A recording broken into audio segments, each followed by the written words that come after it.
Good morning, sir.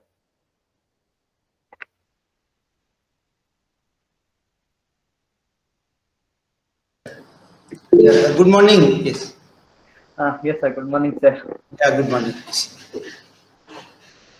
Uh, Sir, do you wait for 2 minutes, sir? Yes, Dr. Shivsankar. Yes. Okay.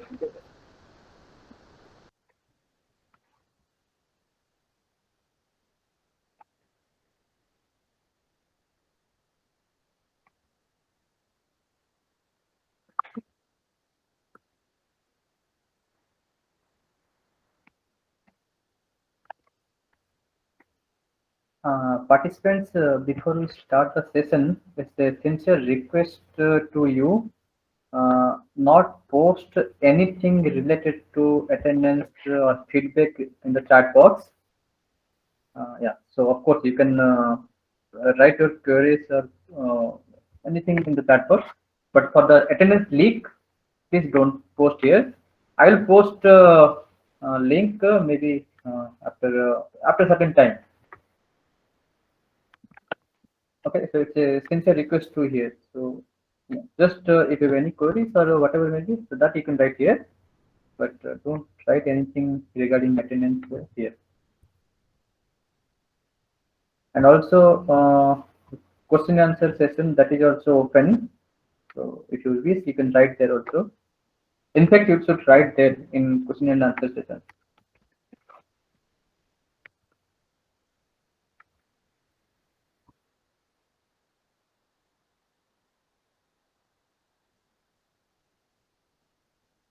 Pachori sir, how are you? I am Jagannath from Visakhapatnam. Good morning. I am fine. Dr. Began. Okay, sir. I am very happy to see you in this workshop, sir. I am to participate in this workshop. Good morning, everyone. Good morning. Good morning, sir. So can we start, sir?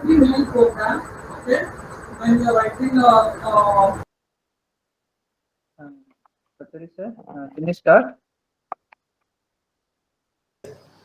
Yes, Dr. Shivsankar. Okay, sir. Yes, sir.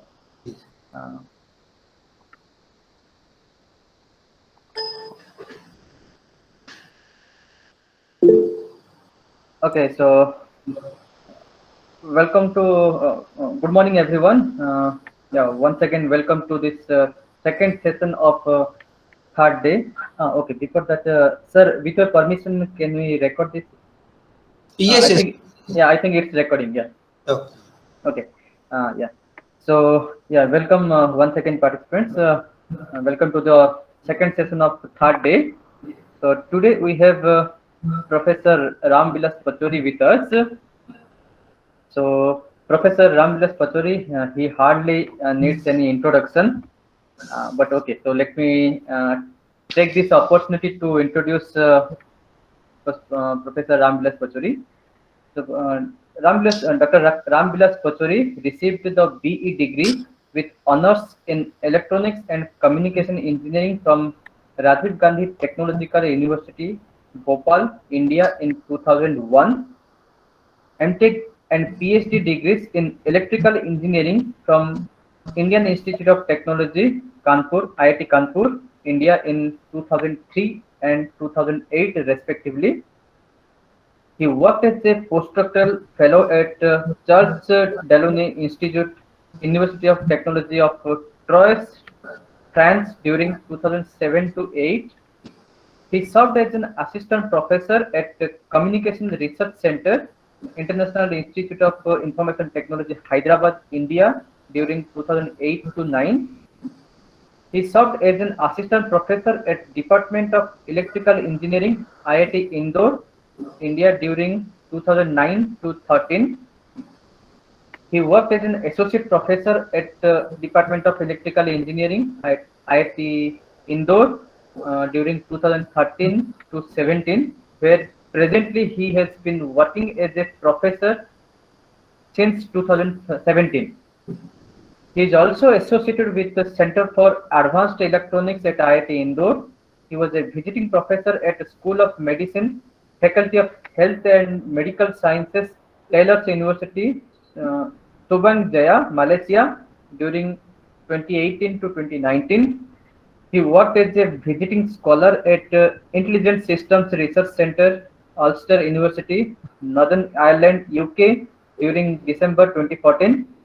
He is an associate editor of Electronic Letters, Biomedical Signal Processing and Control, IEEE Transactions on Neural Systems and Rehabilitation Engineering journals, and an editor of IEET Technical Review Journal.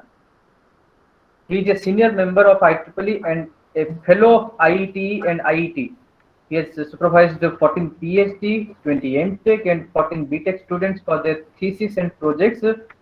And he has also 234 publications, maybe more than that, which include journal papers, conference papers, books, and book chapters. His publications have around it's 9,000 citations, and I think it's more than that, with at index of 51. He has delivered more than 160 talks in various conferences, workshops, short-term courses, and institutes. His research interests are in the areas of signal and image processing, biomedical signal processing, non-stationary signal processing, speech signal processing, brain-computer interfacing, machine learning, and artificial intelligence in healthcare. With that, yeah, I request Professor Ramvilas Pachuri to yeah, to share your thoughts yeah, with us. It's over to you, sir. Yeah, thank you very much, Dr. Shivsankar, for nice introduction. And good morning, everyone.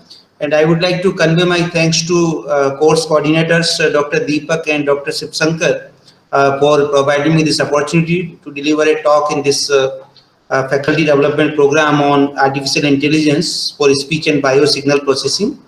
Thank you very much for this opportunity. Thank you. Let me share my talk.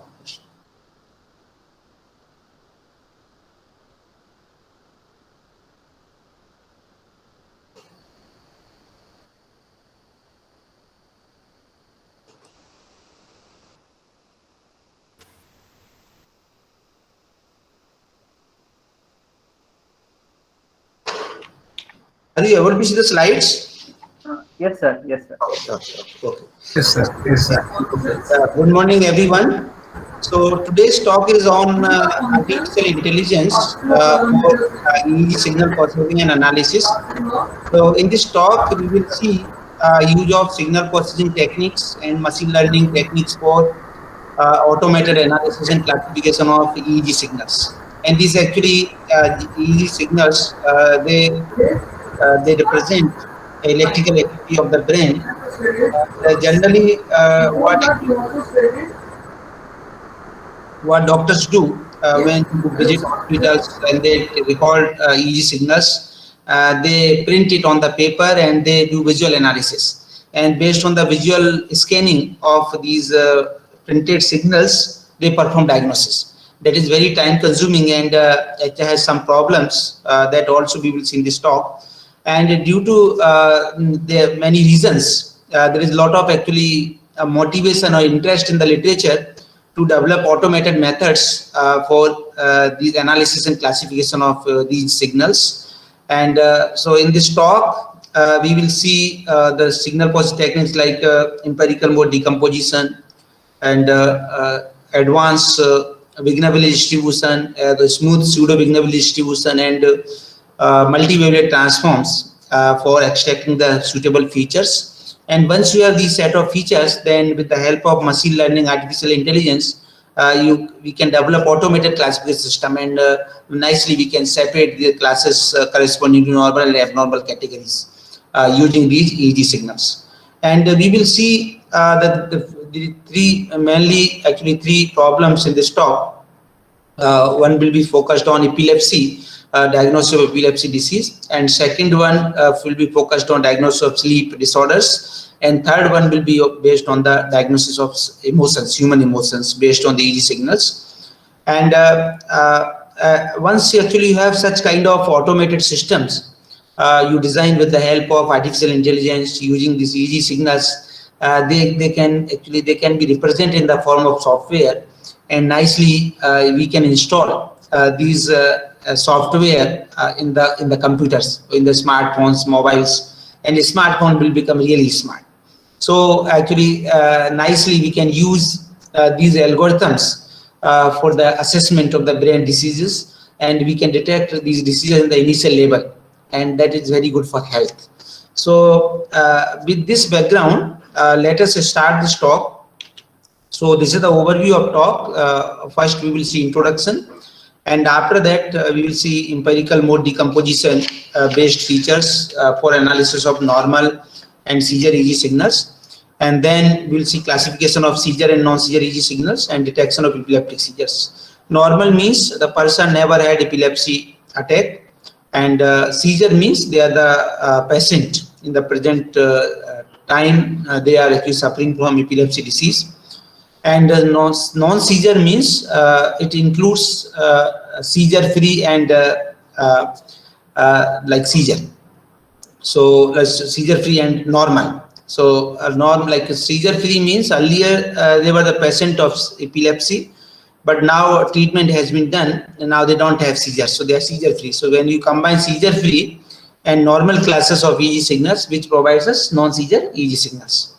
And after this, we will see time frequency image based features for classical sleep stages. In this part, actually, we will use time frequency distribution, and that will be converted to image. And we have proposed some features which will be used for the automated classification of sleep stages using EEG signals. And after that, multi-wavelength decomposition based features for human emotion classification will be explained.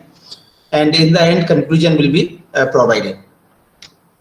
So human brain is a very complicated and it is a highly nonlinear system. And even if you record EEG signals actually in the morning and suppose during happy emotion, and same happy emotion if you record EEG signal afternoon, the signals may not be the same. So they are actually highly subjective in nature. They vary with time. If you perform 7-8 trials for a subject to record these signals, they change and they have a lot of high variability. So due to that, actually these signals they are considered as a output of highly nonlinear system. So this electroencephalogram, which that we call EEG signals, these signals measure electrical activity of the brain. And this is very useful activity. And if you go to a hospital and visit a doctor, and you have any brain-related disorder like anxiety, stress, depression, epilepsy, and doctor will suggest you for EEG signal. And that EEG signal is one kind of actually basic signature to understand the abnormality, understand the state of the brain, which is very useful for investigating different physiological and pathological states of the human brain. And now how to actually perform quantitative analysis of EEG signal, that is very challenging because these EEG signals, they are very complicated. They look like very complex signals and irregular nature of the EEG signals. Like if you see the EEG signal, they looks like a chaotic signal and there is no actually pattern. There is no regular nature, regular variability, regular trend of the data.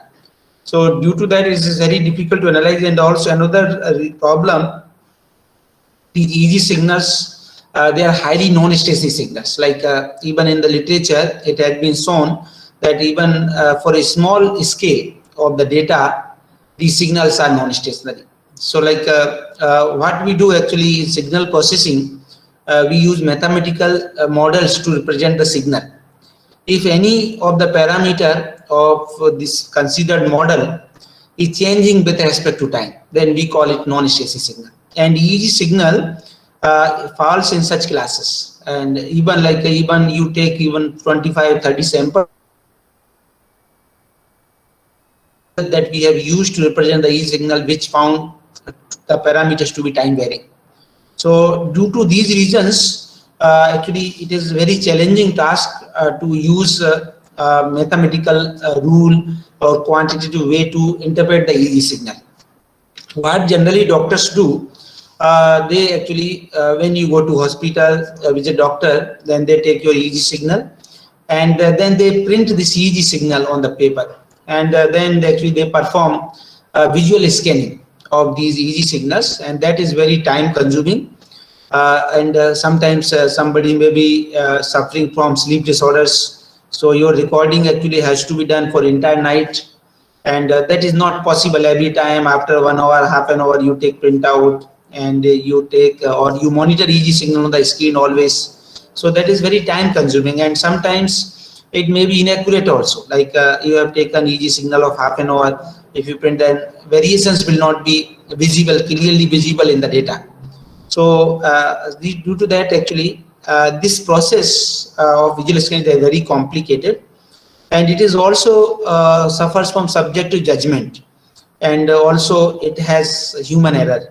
You must have heard that, like when somebody is in hospitals, somebody, the neurologist, has given decision where you are suffering from epilepsy and you have this anxiety problem or depression, then this patients, they want to have another opinion. So that is actually, so this decision making is done by the doctors, that is actually based on the visual scanning of EEG signal, that is subjective in nature. So sometimes we need different opinions in order to conclude the some outcome or some of the disease or decision which is given by the neurologists.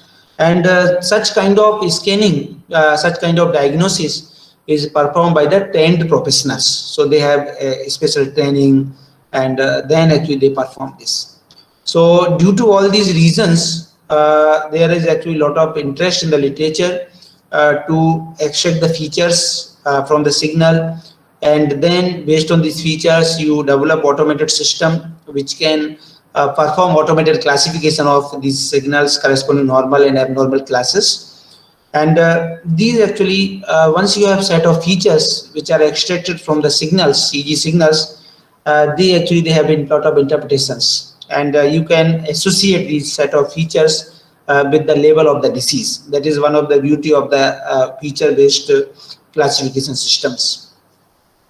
So in first part in this talk is dedicated to epilepsy.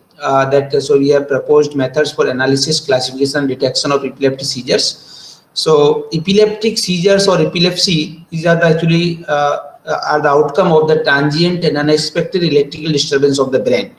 So the seizures, all seizures are not epileptic seizures. And seizures, they have some repetition, they have some frequency. And you have like in a week you have two seizures, seizures take place 2 times or 3 times, then it becomes epilepsy. So there is some repetition, recurrence of the seizures, then this is known as epileptic seizures. And these are due to when in the brain we have actually a billion of neurons, and these neurons they synchronize together, and due to synchronization they generate very high electrical activity, and due to that there is actually very high amplitude, very high strength of the signal, and due to that actually this brain becomes disturbed. And once brain is the master of the body, when brain is disturbed, then actually all functioning of the body that is disturbed. So it is very serious disease, and it affects around 2% population of the world.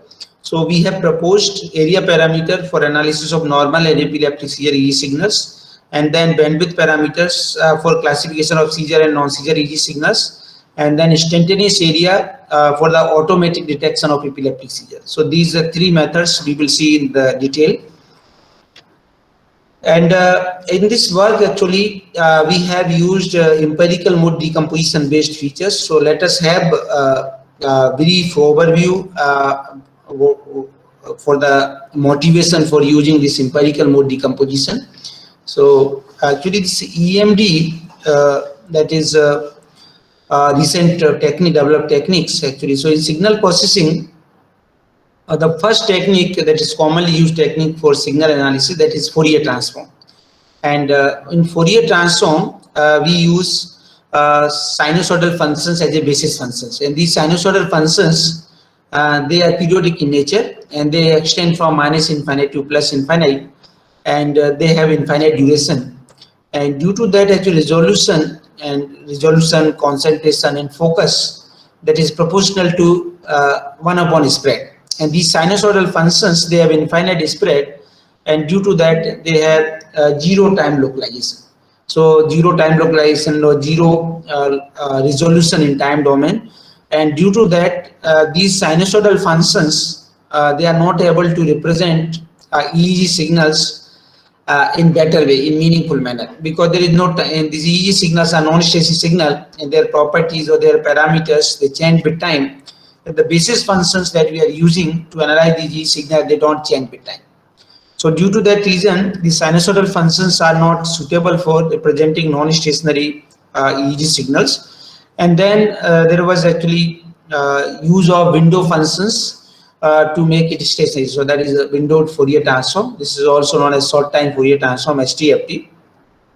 So what we do, we divide the signal into different segments, and we assume that each segment is stationary. Then we apply Fourier transform, and arrangement of these Fourier transform of different segments provide you the short time Fourier transform of this entire EEG signal. That is, in that way we can handle non-stationarity of the data. And in this method, this window is uniform for the entire actually signal, and whatever, if you have low frequency component, high frequency component, and that for a different kind of components, your window size is fixed, window is uniform. And if you have low frequency component, then you need actually a wide analysis window, and if you have high frequency component, you need a narrow analysis window. And that way actually this window that is actually needs to be modified, needs to be adapted according to the frequency component present in the signal. That was actually motivation for the wavelet. So based on that, this scale concept was used in the wave window, and that is in the mother wavelet. And based on that, different scales give you different kind of resolution. So when you use low scale, then it is good for high frequency component, it gives you good time resolution. When you use large scale, it is suitable for low frequency component, and it gives you poor time resolution. And in that way, this actually multi-resolution analysis can be performed with the help of this wavelet transform, and that can be implemented with the help of discrete wavelets, DWT, discrete wavelet filter bank. And this DWT that can be represented with the help of filter bank. And where we have signal, then we apply low pass filter, high pass filter, and then downsampling by 2. And in that way, we get approximation detail. And then again, approximation detail can be decomposed using these actually, using low pass and high pass filters and downsampling by 2. So in that way, this decomposition can be progressed for higher levels. And now in this method, in discrete wavelet transform, there is also there is no thumb rule which will suggest us what should be the number of levels and what mother wavelet should be used for the decomposition. So due to that actually these problems, this was the motivation for the empirical mode decomposition. An EMD method that is actually adaptive, and it doesn't require prior selection of number of labels, prior selection of mother wavelet, and it is just it is an iterative method. It is just one kind of shifting algorithm.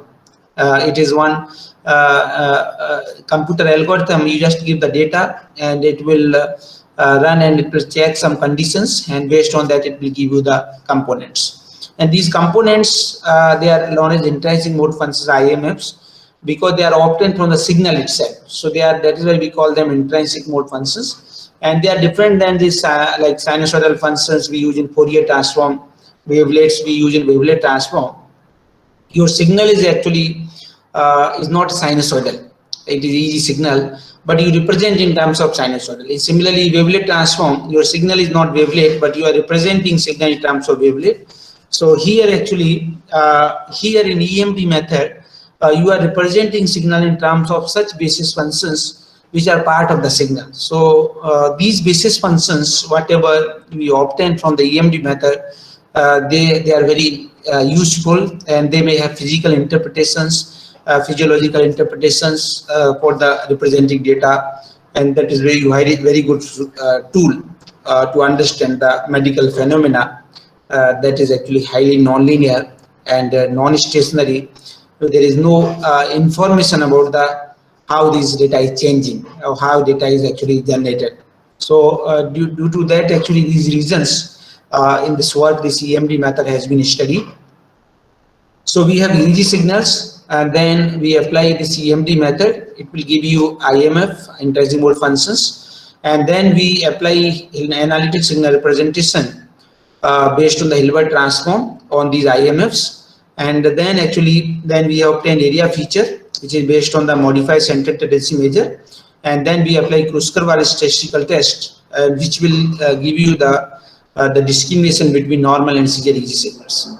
In other method, we determine amplitude modulation and frequency modulation bandwidth features from these analytic IMFs. Then these then bandwidth features are given as input to least square support vector machine classifier, which gives you the automated classification between seizure and non-seizure EEG signals. In the third method, we determine instantaneous area feature from this analytic signal representation, and then we, together with the decision rules, we actually we detect the epileptic seizures. And this is actually this is the basic overview of the developed methods. And this EEG data set which we have used in this work, that is publicly available by the University of Bonn, Germany. And this data set includes 5 subsets: Z, O, NF, and S.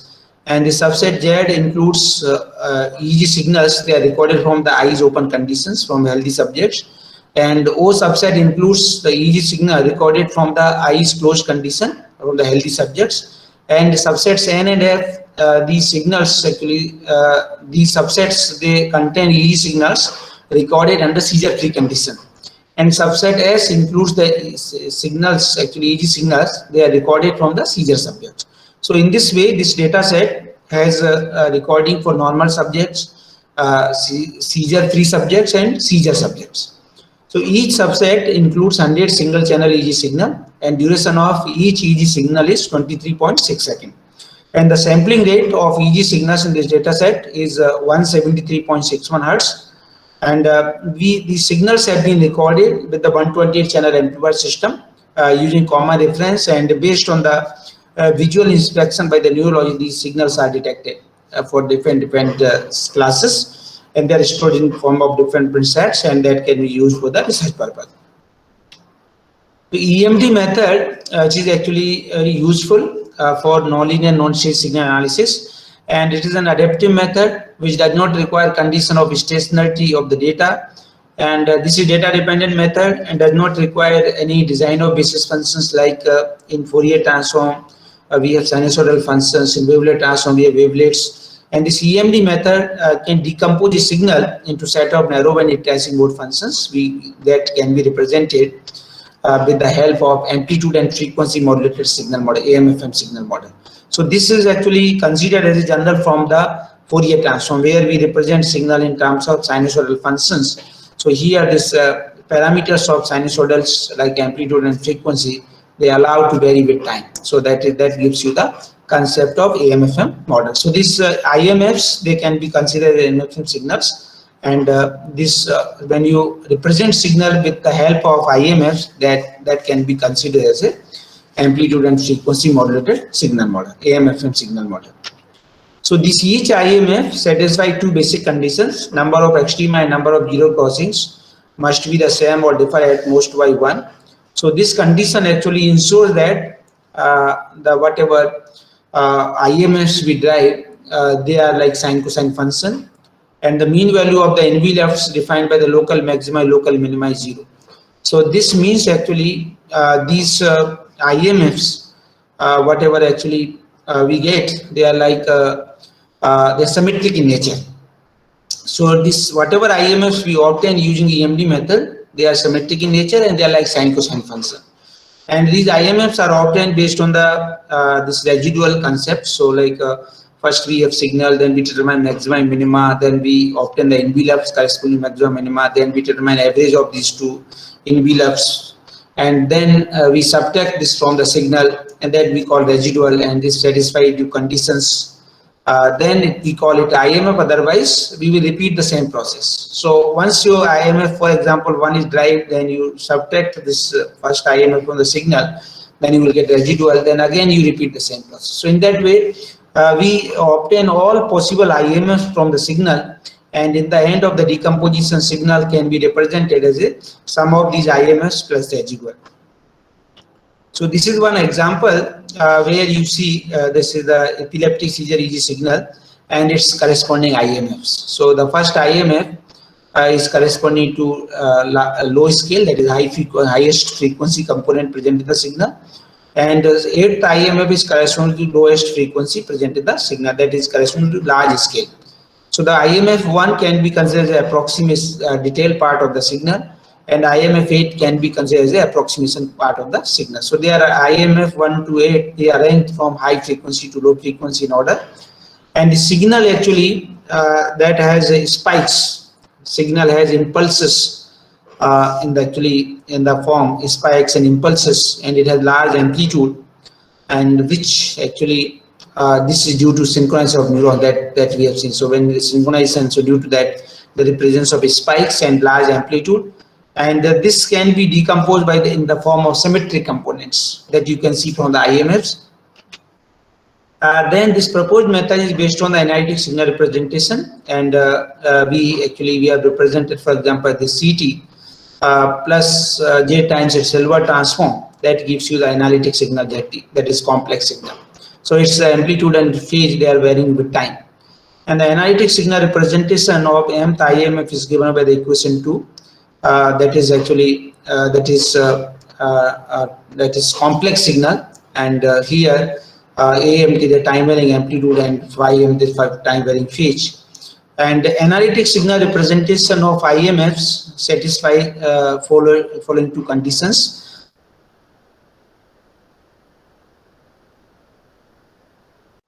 These two properties of these analytic signal representation are very useful.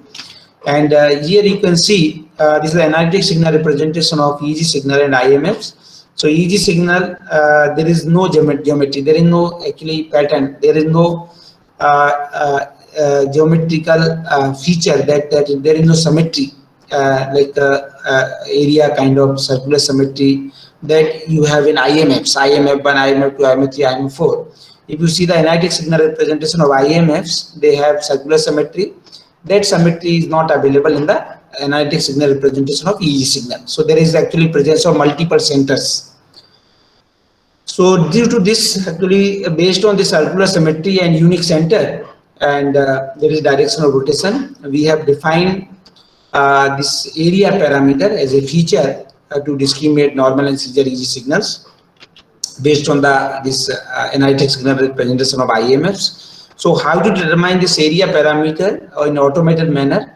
So we have proposed modified center tendency measure, and that actually if you have capital N total number of points and R is the radius of the central area, then modified CTM is given by equation 3. So here delta Dn equals to 1 if this radius or this whatever point you have considered that is actually falling inside radius, its magnitude is less than radius. So then we give it weightage 1, otherwise it is 0. So in that way, this equation 3 CTM determines the total number of points which lie inside the radius for the selected radius. And in this work, actually we have used 95% CTM, and the corresponding radius has been computed, and then accordingly we computed the area parameter, and which we have used for the analysis of normal and seizure EEG signals.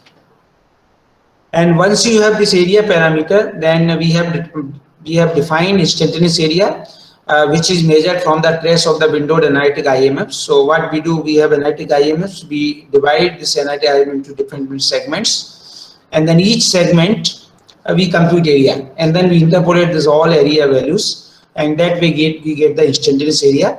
And the instantaneous area at any point is computed using moving window method, and the moving window size, the size of this is 3840 samples, that is based on the literature, and this window size is uniform for all EEG signals, and the mathematical representation for the instantaneous area of mth IMF is defined by the equation 4. And then after that, actually we have used bandwidth features AM and FM bandwidths for analytic IMFs. And this bandwidth actually, it is generally spread of the signal in frequency domain. So generally what we do when we talk about the bandwidth, then we take the Fourier transform and then we see the spread of the spectrum in the frequency domain. This 1990, Cohen and Lee, they come up with the new definition of the bandwidth. They say the spread of the signal in frequency domain that depends on the two quantities. One is amplitude modulation and second one is frequency modulation. So they find equation 5. They define bandwidth due to amplitude modulation and bandwidth due to frequency modulation for an AM/FM signal. And you can see this bandwidth due to amplitude modulation depends on the time varying amplitude, and bandwidth due to frequency modulation depends on the time varying frequency from the equation 5. And these bandwidths actually they are actually in order to determine these bandwidths you need mono component AM/FM signal. And real life signals, they are multi-component AM/FM signal. So actually this empirical mode decomposition gives you an opportunity where you can represent real life signals like EEG signal into set of AM/FM components and a set of mono component AM/FM signals, and where you can nicely compute these bandwidth parameters, and then based on these bandwidth parameters you can actually determine the contribution of the bandwidth due to amplitude modulation and contribution of the in the bandwidth due to frequency modulation. So in that way these two bandwidths actually can be computed. And now we will see some results, that experimental results for this part. So for the study purpose for normal and seizure EEG signals, the subset Z from the normal class and subset S from the seizure class. And this method can detect patients with epilepsy using EEG signals from the normal people. And the EMD based method makes it possible to cover more than 95% of the data points which lie within the circle due to having circular form of the analytic IMFs. And the area parameters have been estimated for both the classes, normal and seizure, based on the analytic signal representation of IMFs of various window sizes, like n equal 500 samples, 1000 samples, 2000 samples, and 4000 samples. Here actually in this plot you can see we have shown CTM in terms of percentage as a function of radius, and in case of normal data when you see the requirement of radius is around 300 samples, 300 for the radius you can cover 100% CTM. On the other hand, if you see the seizure, for that requirement of radius is required 1200, and that gives you 100% CTM. And that is actually so this means requirement of radius is very less for the normal case, and it's very high for seizure case. So this motivated us to actually use area parameter to discriminate these two classes, because when radius is higher, then definitely its area will be higher, and radius is less, this means corresponding area will be less. So that actually motivated us to use area parameter for the separating these two classes of EEG signals. And in this study you can see this area parameter that is computed for the normal and seizure classes for the window size of 4000 samples, and based on the prescribed statistical test you can see the box plots, they are well separated, and with the probability value that is 0. So if your probability value in prescribed statistical test that is coming out less than 0.05 or 5%, then we call it a statistically significant difference between two classes. And that is from actually this plot you can see there is statistically significant difference between this normal and seizure classes. And for the window length 2048 samples, there is actually you can see these two classes, seizure and normal, and they actually you can say the probability value that is coming out 0. That gives, this means the statistically significant difference between two classes for window length of 2048 samples. And same thing for the window length of 2000 samples, where this first 4 IMFs they are actually able to show the difference between seizure and normal classes of EEG signals, and where we get actually a probability value that is coming out to be 0. So that is statistically significant difference for this case also. And for the window length 1000 samples also we can nicely separate these normal and epileptic seizure classes of EEG signals for this based on the Kruskal statistical test and for this area parameter, and this is here in this case also probability value is equals to 0, so there is statistically significant difference.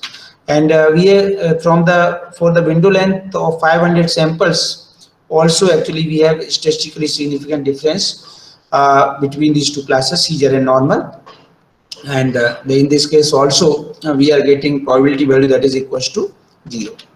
So this whatever we have seen in the form of graph, that we can see in the form of table.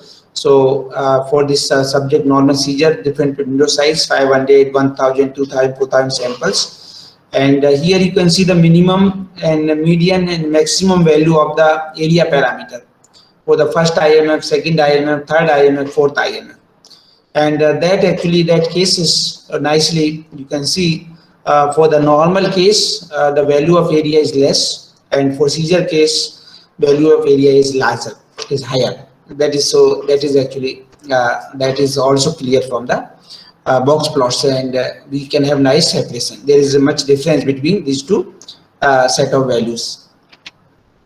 And then we have compared our proposed method with the other existing methods in the literature.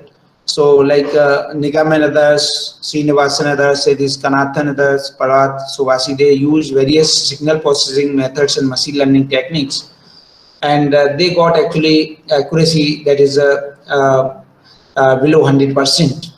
And this proposed method that is based on the area parameters from the analytic IMFs, and it provides based on the linear threshold 100%. You don't need to use any machine learning artificial intelligence technique, because analysis part itself is strong. So based on the area parameter, actually we can do nice analysis, and for example selection of the spoon depends on the type of food, and for example if you want to have noodles then you use fork. And similarly here that according to signal analysis, actually according to nature of the signal, EEG signals, we have got such signal analysis technique or good parameter which is nicely able to separate the classes, nicely able to handle the signals. So that is why we don't need any classification technique. In other methods you need a machine learning based classifier in order to obtain perfect separation or better separation. So after that we have all performed classification of seizure and non-seizure EEG signals. So the subsets Z, O, N and F, they are combined to form the non-seizure class, and the subset S form the seizure class. And in this methodology we can detect patients which have epilepsy from the normal and seizure-free people. And this EMD method already we have seen can decompose this EEG signal into set of AM/FM components, and then we determine bandwidth due to amplitude modulation, bandwidth due to frequency modulation for these AM/FM components. And then actually these bandwidth features help us to find the contribution due to amplitude modulation, the frequency modulation of components, and that actually that we will see. So in this figure you can see the first part of the figure, we have first 4 IMFs, and their bandwidth due to amplitude modulation parameter which actually which shows the separation between seizure and non-seizure EEG signals. And the remaining IMFs, 5 to 8 IMFs, the seizure and non-seizure, there is no difference. There is no actually these features bandwidth due to amplitude modulation that is showing overlapping between these two classes. The first 4 IMFs, these bandwidth due to amplitude modulation, that actually shows the separation between seizure and non-seizure EEG signals. And same way you can see this bandwidth due to frequency modulation. Here nicely you can see the separation between seizure and non-seizure classes of EEG signals for the first 4 IMFs. And the remaining 4 IMFs, 5 to 8 IMFs, there is no difference. There is no separation due to this bandwidth due to frequency modulation parameter. So that also we can see from the p-values that we have computed from the Kruskal statistical test. And that is like first 4 IMFs, this bandwidth due to amplitude modulation, bandwidth due to frequency modulation, these feature values, this probability values for these features, that is 0. In other case it is greater than 0.05. So that first 4 IMFs we have statistically significant features. So these, and also you can see in the box plots these features are not able to separate these classes, seizure and non-seizure.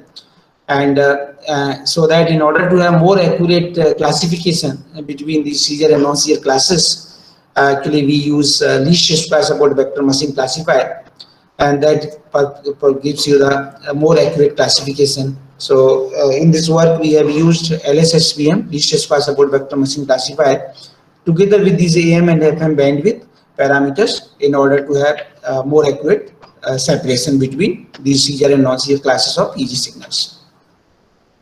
And this least square support vector machine, for the two class support vector machine, we consider the following decision function, which is on in equation 6, fx equal to sine w t gx plus v. So here w is the L dimension weight vector, gx is the mapping function, v is the bias, and based on the sign of the decision function, we can actually take the decision whether it's one class or other class, if you have plus, then it is a seizure class. If you have minus, then non-seizure class. And then this is the basic actually model for this LSSVM classifier. So from the EEG signal, we determine the features, AM, FM bandwidth features. Then we use some training set, and then we perform the training of the LSSVM classifier. And then remaining features actually we use for the testing. And during this training time, we need kernel function as parameters, and then actually we generate the decision function, and based on this feature space, and when you perform testing and then sign based on plus and minus, then actually that basis so that we can the decision whether it is seizure and non-seizure classes of EEG signal. In this work, we have used following kernel functions, that is polynomial kernel is shown by the equation 7, and radial basis function which is shown by the equation 8, and Mexican head wavelet kernel function which is shown by the equation 9, and Morlet wavelet kernel function which is actually shown by the equation 10.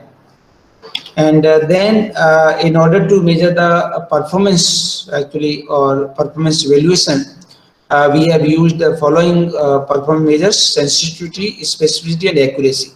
Sensitivity, the proportion of the epileptic seizure which is correctly detected by the algorithm. That mathematical expression you can see, and that is TP upon TP plus Fn. So here TP is the true positive, Fn is false negative, and specificity is the proportion of segments without seizures which is correctly identified by the algorithm. So mathematically it is represented by the Tn upon Tn plus Fp. So here Tn is true negative, F is false positive. And accuracy is the proportion of correctly detected seizures and non-seizures by the algorithm, and that mathematically represented by the mathematical expression that you can see in the slide. So actually in this work, whatever study done based on that, this table shows the sensitivity, specificity, and accuracy of IMFs with different kernels of the LSSVM classifier for classification between non-seizure and seizure EEG signals. So this kernel function, we have polynomial, RBF, Mexican head, and Morlet wavelet kernel, and that kernel parameters that we have actually evaluated based on the trial and error method, and the statistical parameters, sensitivity, specificity, and accuracy that we can see in this table. And IMF1, IMF2, IMF3, IMF4, this is the minimum and maximum value of these performance measures. And you can see for the Morlet wavelet kernel function, and this second IMF provides you better performance, better classification performance, and this is also actually we have validated with the help of receiver operating characteristics ROC and area under ROC curve, that also one of the actually parameter which we use to measure the classification performance of the proposed system. So here you can see this Morlet kernel area under curve is coming out to be 1, and for others polynomial, RBF, Mexican head, these other kernels, this is less than 1. So this Morlet kernel provides you area under curve that is equals to 1. So that also validates that Morlet kernel function for the second IMF provides you better classification between seizure and non-seizure EEG signals. And this is the actually feature space that we have obtained for the least LSSVM classifier for Morlet wavelet kernel function for second IMF, that is very useful actually tool, and which can be used for the automated identification of seizures. And like if this such kind of actually decision system can be implemented in the smartphone, can be installed in the form of software in the laptop computers, and this computer aided medical diagnosis can be performed.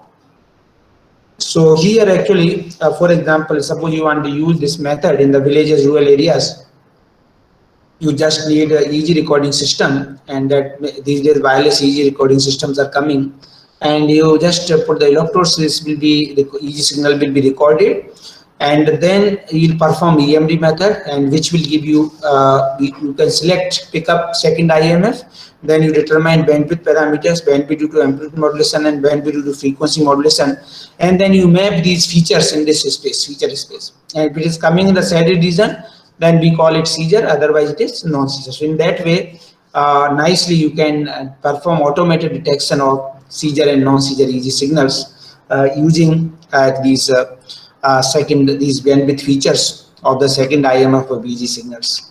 And then we have also compared our method with other existing methods in the literature, like Tajlas, others, Okak, Liang, Ling. They have used various signal processing technique and machine learning algorithms, and they got various classification accuracies. And our proposed method, which is based on empirical mode decomposition, bandwidth features, and least square support vector machine classifier, which provides accuracy between 99.5 to 100%. So that is actually the proposed method has provided better performance than the other existing methods in the literature.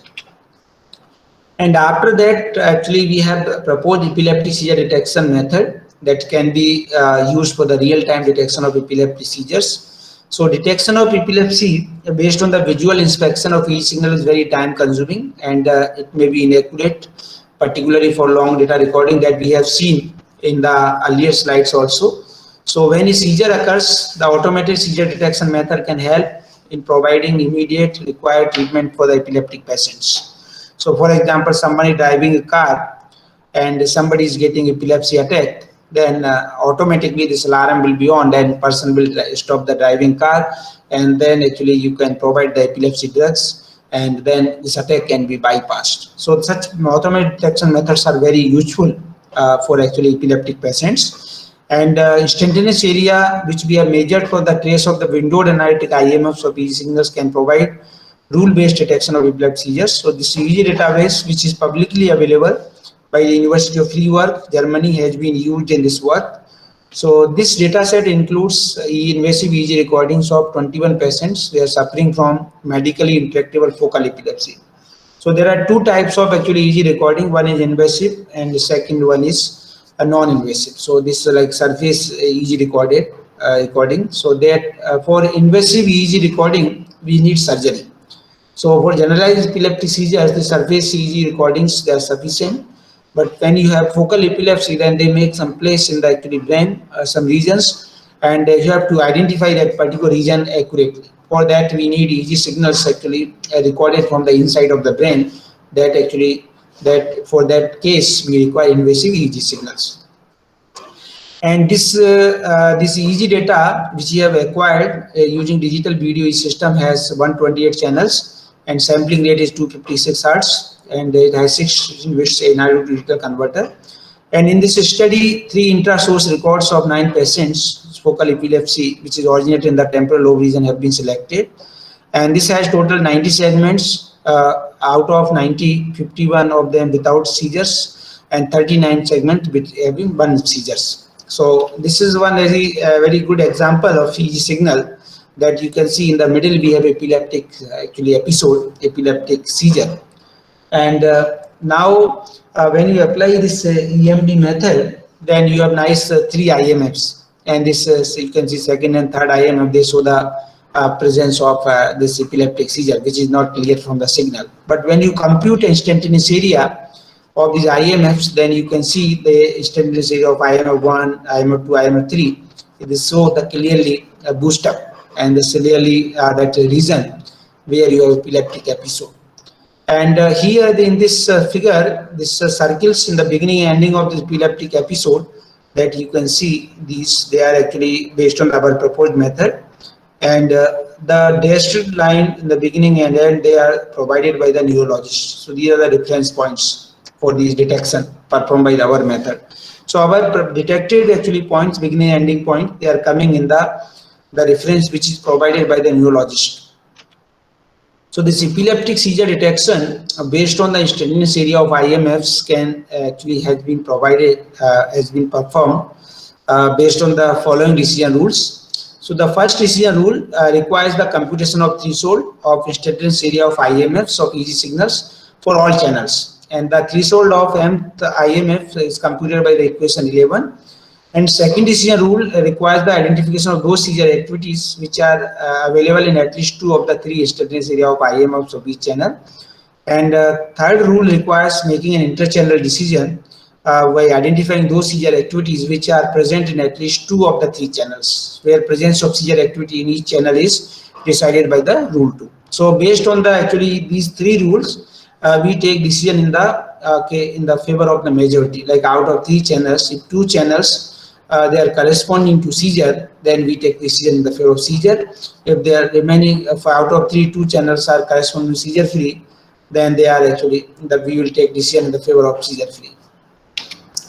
And these are the performance evaluation parameters, like a patient, you have segment, then true positive, true negative, false positive, false negative, and then actually then we have sensitivity, specificity, positive predictive value, negative predictive value. These are the parameters, and ERD, error rate detection.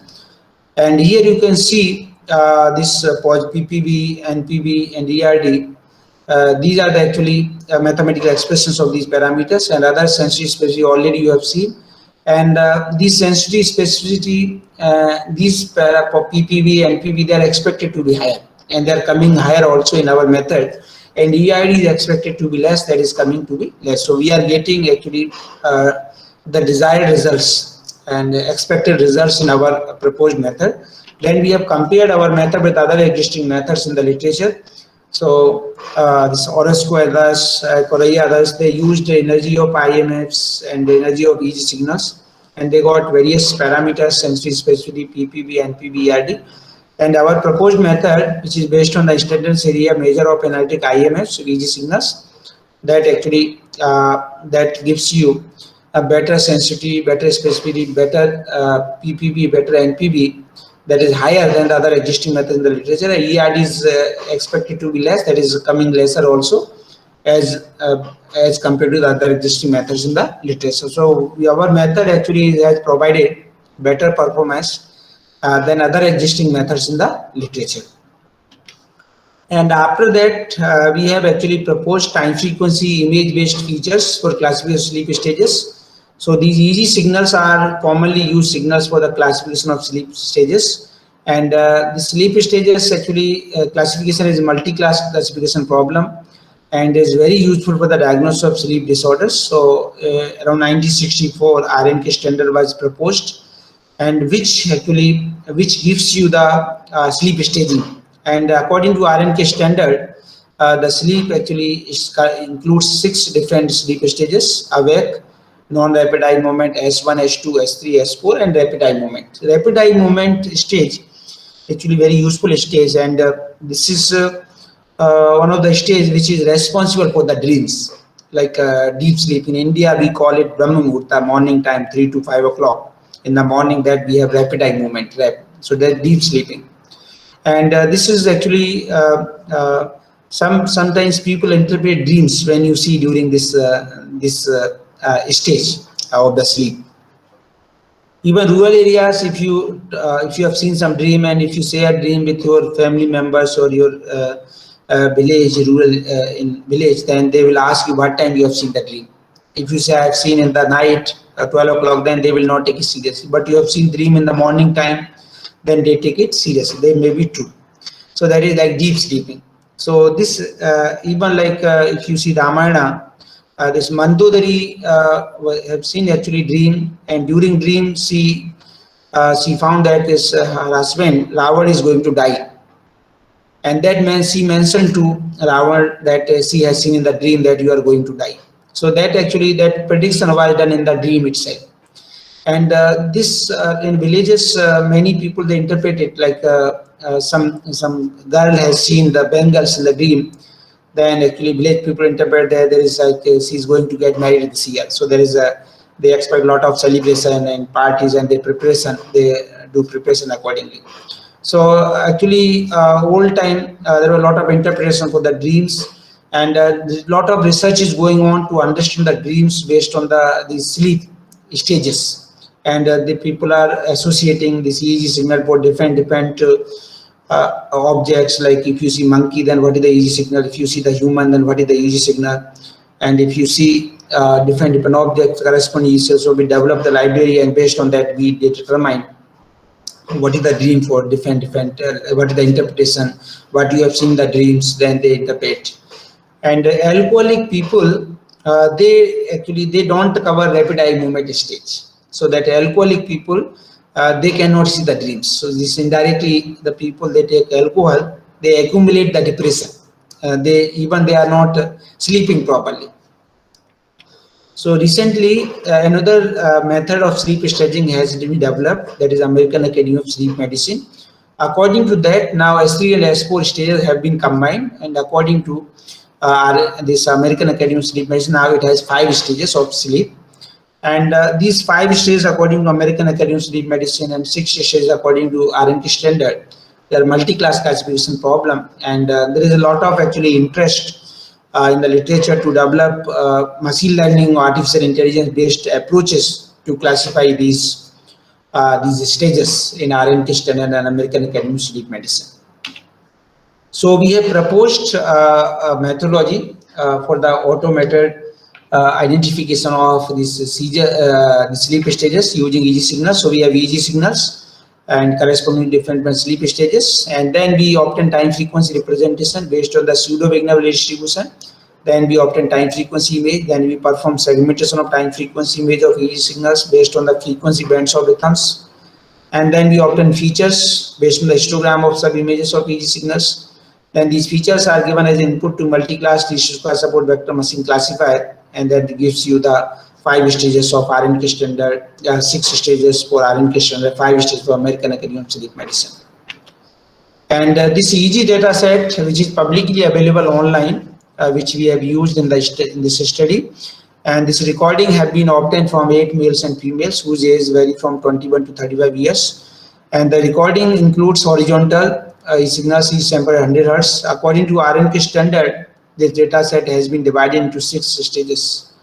Where S1, S2, S3, S4, and M. And these signals are recorded from night 12 o'clock to 5 o'clock in the morning. In 5 hours, they include 6 sleep stages.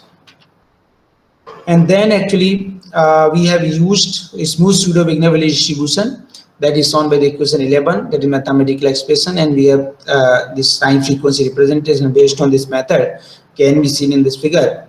And this time frequency distribution has positive energy, so this can be converted into actually time frequency image with the intensity, because this energy is positive quantity, so it can be converted into positive quantity intensity. And so this is the gray image representation of time frequency image based on the smooth pseudo Wigner distribution of REM sleep stage of EEG signal. Then we have performed segmentation according to frequency bands or rhythms of the EEG signal. So these are the gray and binary sub images of this time frequency image corresponding to delta rhythm, theta rhythm, alpha rhythm, beta rhythm, and gamma rhythms. And these are the actually histogram of gray and binary sub images, images that we have of frequency of the delta rhythm, theta rhythm, alpha, beta, and gamma rhythms.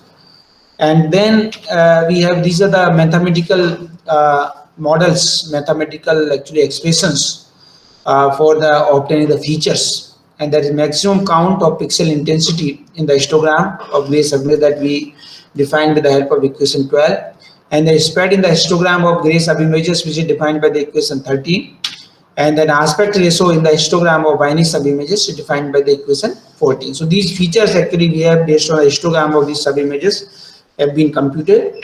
Then in order to study the effectiveness of these histogram based features of the segmented time frequency image in the classification of sleep stages, we have used multi-class square support vector machine, and the decision function of multi-class support vector machine is defined by the equation 15. So here we have actually different classes, we have different kernels, multiple kernels are required. So in this work, we have used following kernel functions like radial basis function for the kth class. It is defined mathematically by the equation 16. Then Mexican head wavelet kernel function, which is defined by the equation 17, and Morlet wavelet kernel function, which is defined by the equation 18. And this experimental results actually, now question is why we are doing segmentation.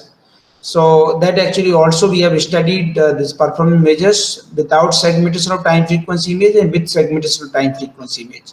So here you can see in this table this without segmentation time frequency image, and that kernel function is parameters the same.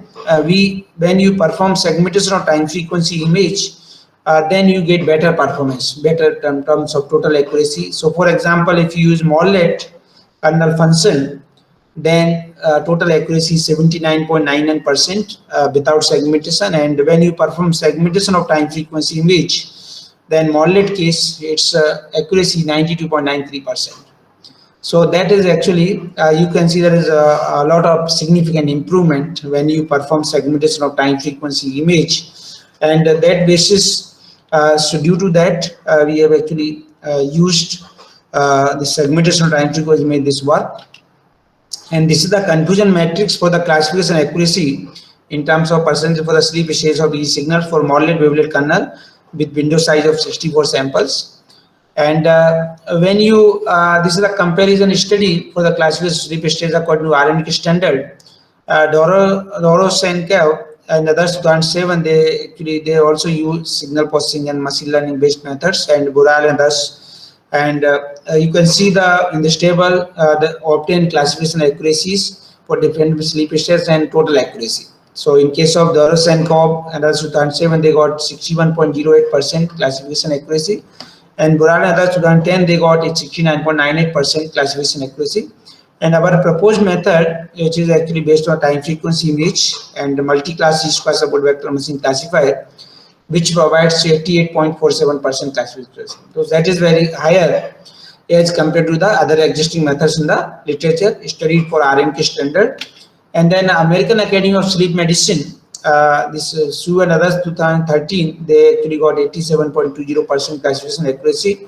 And our proposed method, which is based on time frequency image based features and multi-class square support vector machine classifier, it provides 92.93% classification accuracy, which is significantly higher than the existing methods in the literature. And after that, we have actually proposed this multi-wavelet transform based features for human emotion classification. So these EEG signals are very useful, and in order to assess the emotional states, which help us to understand the physiology and psychology of the human brain. And if you have psychological disorder or brain related, this emotion related disorder like anxiety, depression, stress, and if you go to doctor and they will ask for the EEG signal, and these emotions which are measured by the EEG signals are more advantageous because it is difficult to influence electrical brain activity intentionally. And other methods which use for emotions like speech signal processing based methods, face images based methods, they may be influenced because face can be modified and some way you can speak in a different way. So that is a speech processing based method, face based method, and they may be manipulated. But EEG signals which are recorded from the brain, they are electrical activity of the human brain, and that is very difficult to modify these activities. So the emotion classification based on the EEG signal can help us to develop and improve brain-computer interface BCA system. And this BCA system can be used for assisting the physically disabled and impaired people to interact with the real world. And that is actually like many people, they are not able to speak, and these EEG signals can help us to interact with them in the real world.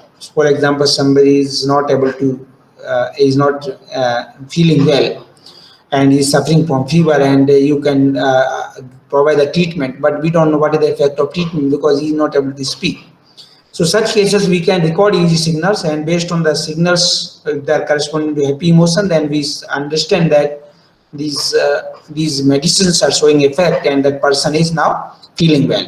So in that way, we can see the actually effect of different medicines, and as we can, this person can interact with the real world with the help of such kind of easy, and we can understand the emotions with respect to different situations in the real life. So this is a proposed methodology. First we have experimental setup, then pre-processing, then multi-wavelet transform, then Euclidean distance-based features from three-dimensional phase space reconstruction, and then we have given this as a feature to input a multi-class T-square support vector machine classifier. Then we get better classification of emotions: happy, neutral, sadness, and fear emotions. And these EEG signals have been collected from 8 healthy subjects, 4 males and 4 females, whose age vary from 20 to 35 years during audio-video stimulus. And the subjects have been undergraduate students or employees from IIIT Indore. And 16-channel EEG module biopac system in compliance to the international 10 to 20 system has been used for the recording of EEG signals. And the sampling rate is 1000 Hertz for the EEG signal with bipolar montage for this study.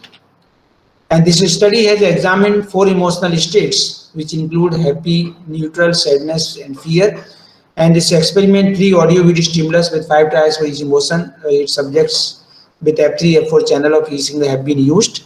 And total, we have 480 EEG signals of each has duration of 2 seconds.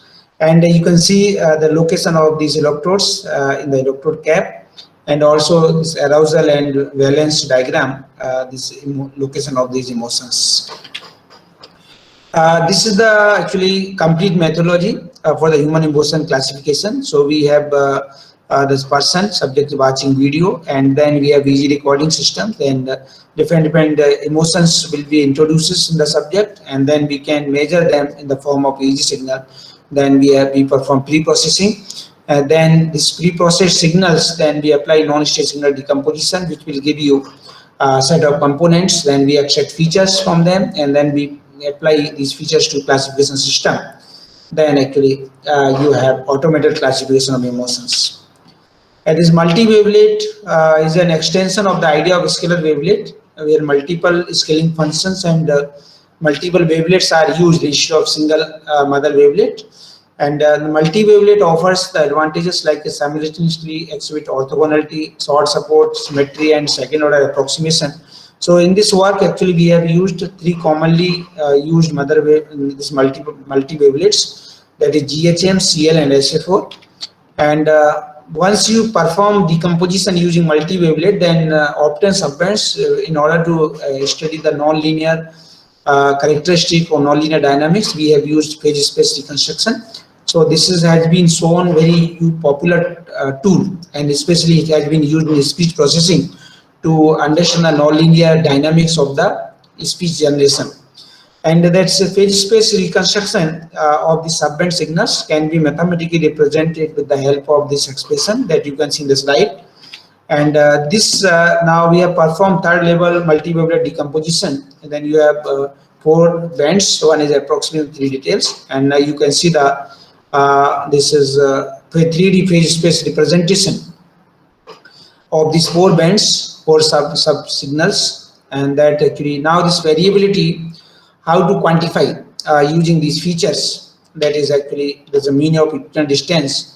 The mean of equivalent distance is defined by the phase defined by the equation 19, and standard deviation of equivalent distance is defined by the equation 20. And they are based on the equivalent distance, and equivalent distance between these origin and the point of PSR phase space representation reconstruction is computed using this expression.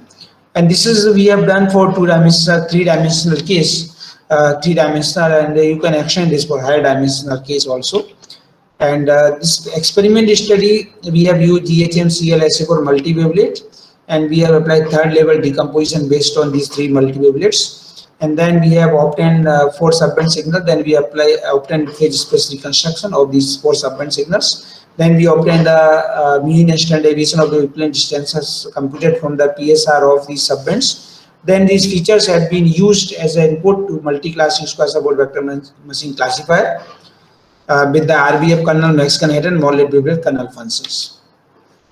So this table shows the different multi-wavelets we have studied, and the kernel function parameters which are based on the trial and error method, and for different emotions, happy, neutral, sad, and fear, total accuracy can be seen. And we can see from this table, this CL multi-wavelet together with Morlet wavelet kernel function provides 91.04% total accuracy, which is higher than the other multi-wavelets.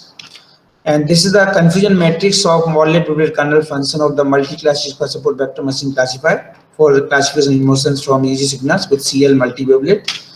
And this table shows the comparison study of the classification emotions with respect to other existing methods in the literature of the proposed method. So Lean others 2010 they used actually 4 classes and the same that we have studied, and they got 82.29% classification accuracy.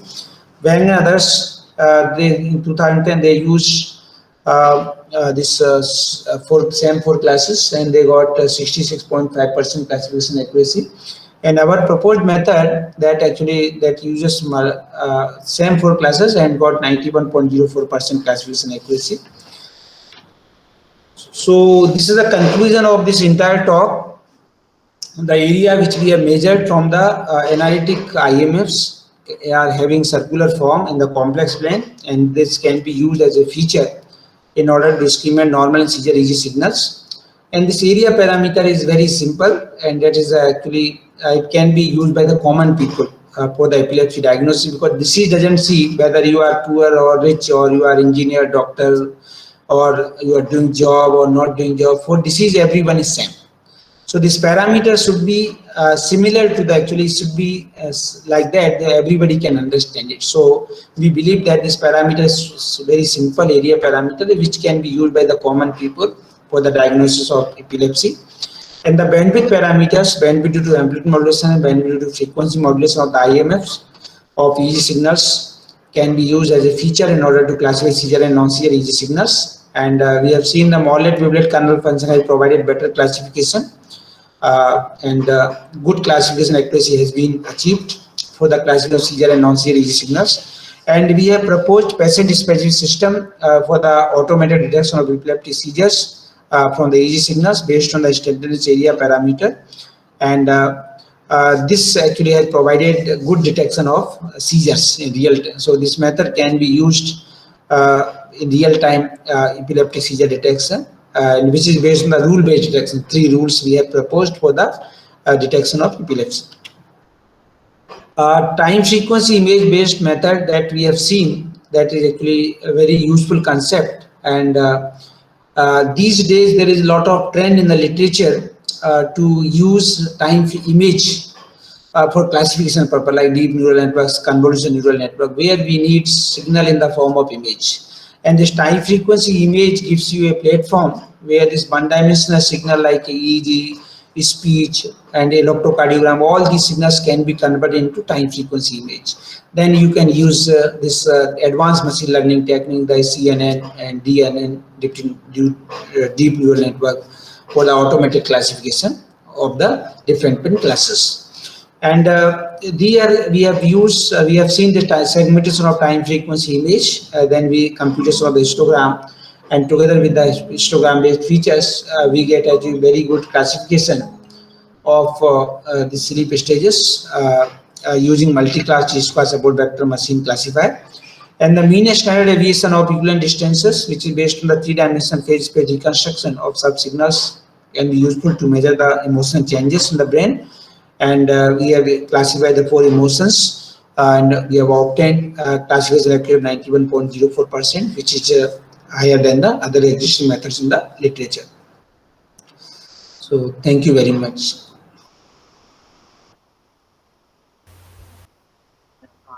Thank you so much, sir, for this wonderful presentation. So yeah, first I'd like to take questions from the audience. Am I audible, sir? Hello? Yes, please. Yes. Yes, sir. So yes, yeah, I would like to take questions from the audience first. Yeah. So I think that there are some questions in the chat box.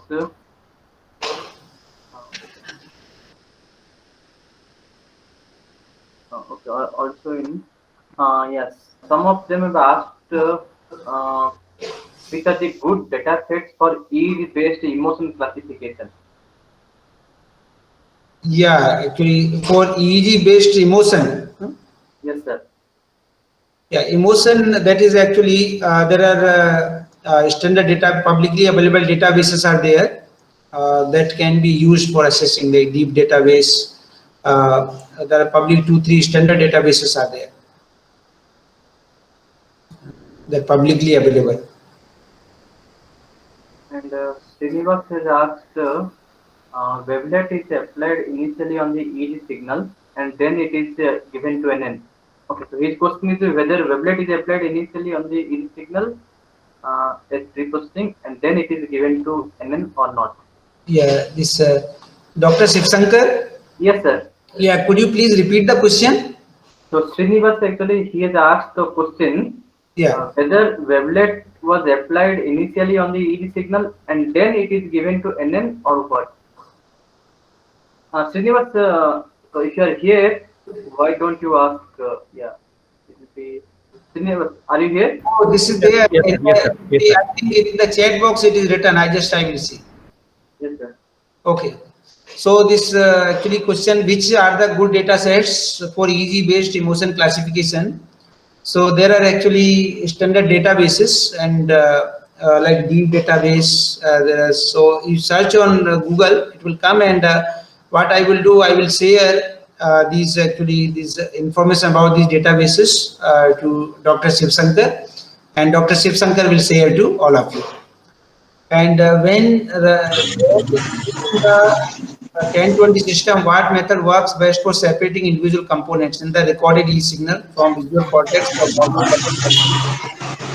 uh, actually, this is there are two types of approaches in the literature.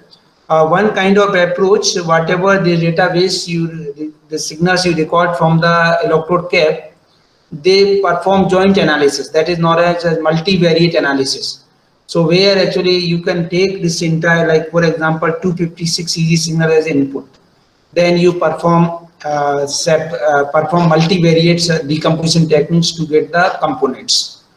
And sometimes we use individual signals, separate channel analysis, like instead of 256 together, we take one by one channel EG signal and then we perform a decomposition. So obviously joint analysis is better, but it is more complicated, and it is a little bit difficult to generalize it.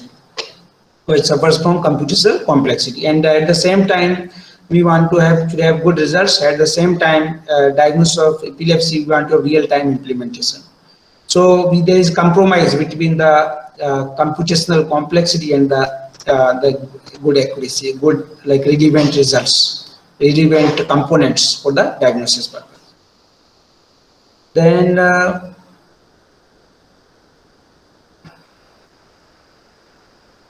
can you suggest the EEG dataset for driver fatigue classification based on the EEG signals? Yeah, some in the literature, some people have recorded these signals based on the fatigue, and that is actually very nice area of research. Even people are doing this for the pilots, flights, train, motor vehicle, and for the truck drivers, and even they want to assess the fatigueness of the drivers in real-time manner. So I will also search these databases, and if I find any publicly available databases for driver fatigue classification or driver fatigue EEG signals and normal EEG signal, I will share this to Dr. Shivsankar. Any database available for Om chanting yoga activity of EEG is very good question.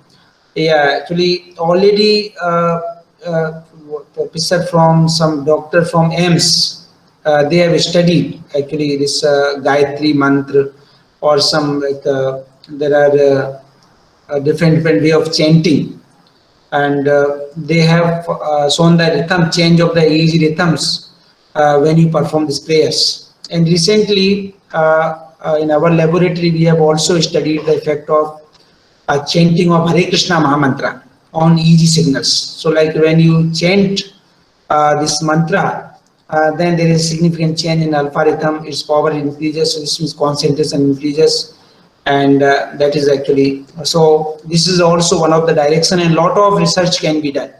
Chanting of mantras, there are various mantras in India. India is rich from the actually mantras.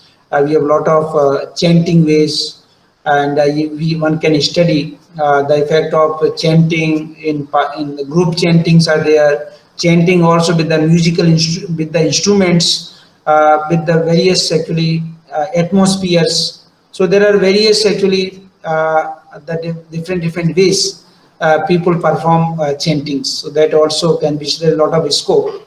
So I have not seen any publicly available database for this, but this can be studied. Even you will, whatever place you are staying, you will find the people nearby you. They are very good in chanting, yoga activity. This is actually in India. This is part of our life, and so you will find easily subjects. And this easy recording system is not very complicated. You can record them from your side, and you can study them.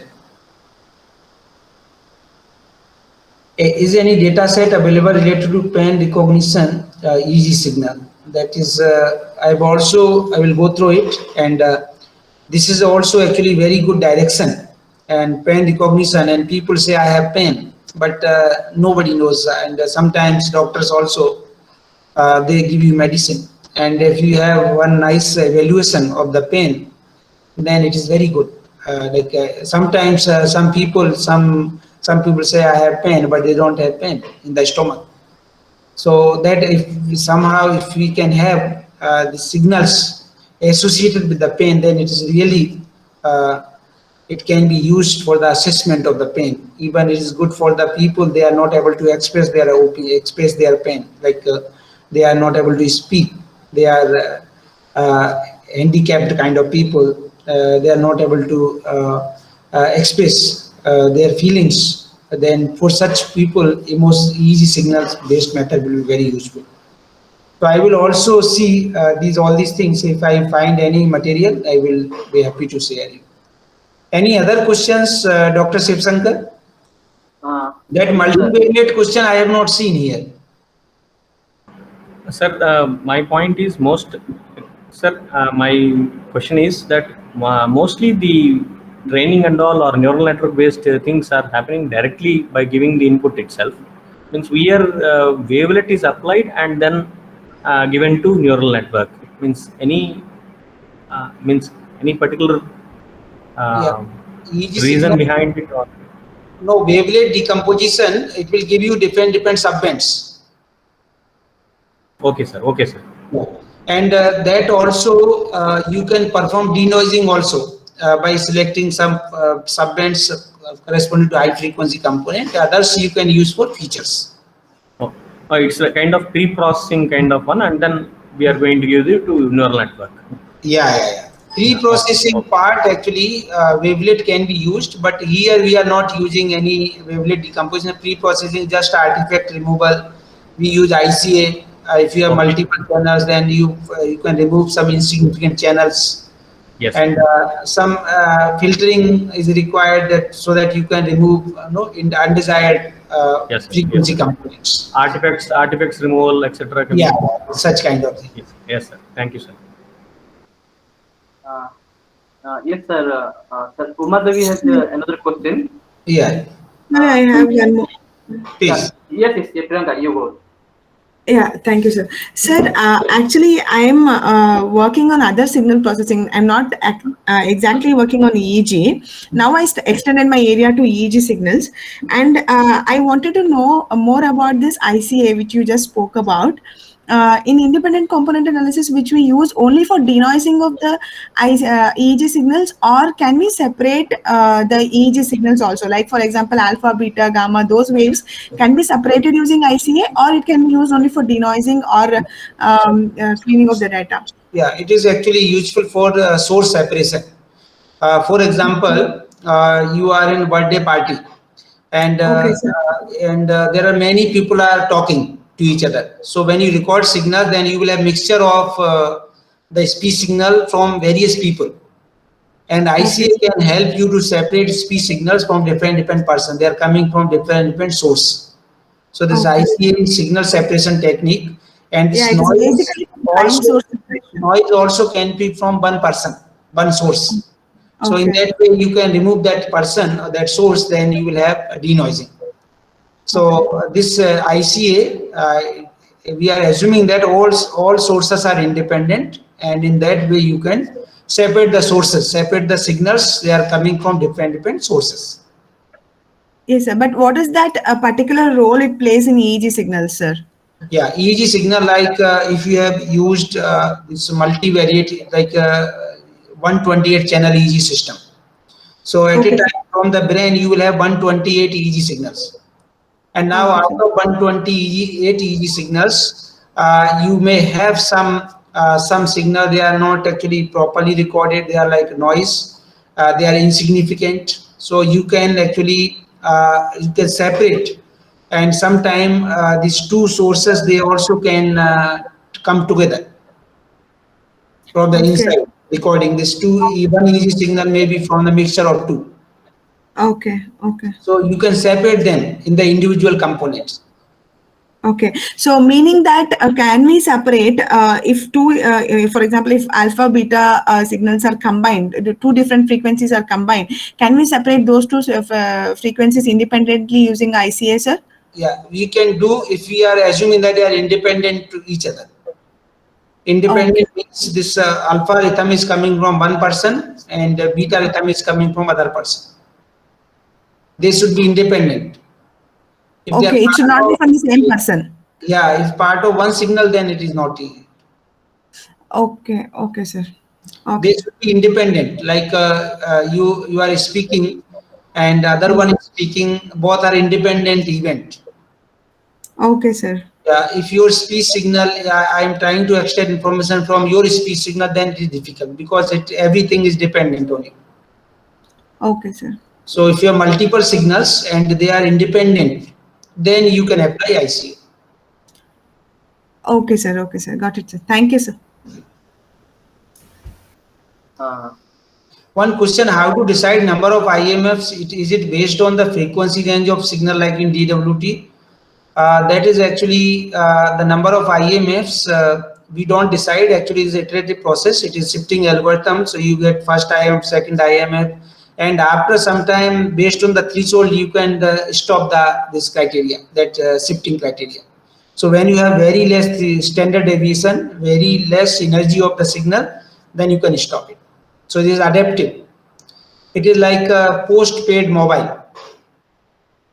Like prepaid mobile, you charge it and then you use it. Here we use it, then we charge it. Postpaid.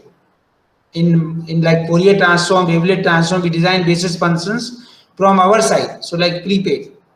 yes, But here we don't design any basis functions. After decomposition, we design basis functions from the signal. That is postpaid. yes, that's done. And this number of labels that depends on the when you stop this EMD process. It depends on that. Yes, sir. There is another question from Uma Devi. So, when the database is less, is there any kind of augmentation technique that can be done on EEG signals? So, for example, when you have a small number of samples or data, yeah, Yeah. any kind of augmentation technique that can be Yeah, that is what people actually sometimes in this epilepsy database, there is this we synthetically we generate the signals, so that database will be larger. So sometimes actually we synthesized, and in order to make balanced data set, and we don't have sufficient number of samples, so that we generate and synthesized, and then we can get the balanced data set with more number of samples.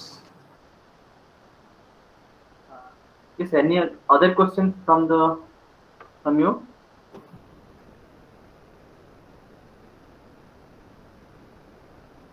Okay, I don't think there are questions. Okay, so in that case, sir, yeah, we thank you again on behalf of the organizing team. Yeah, I thank you for finding time for us from your busiest schedule. So it was a really an interesting talk, and I'm so sure that some of them, yeah, some of the participants will definitely uh, means yeah, they will maybe inspire from Yeah. these talks. Yeah, we are really lucky that we have you today with us, sir. Thank you so much, sir. Thank you very much, Dr. Shivsankar, for this opportunity. And I would like to convey my thanks to all participants for attending this session. And I request them, in case of any queries, please feel free to write me. And it will be my pleasure to answer these queries. Thank you very much. Thank you. Okay, thank you so much, sir. Thank you. Thank you.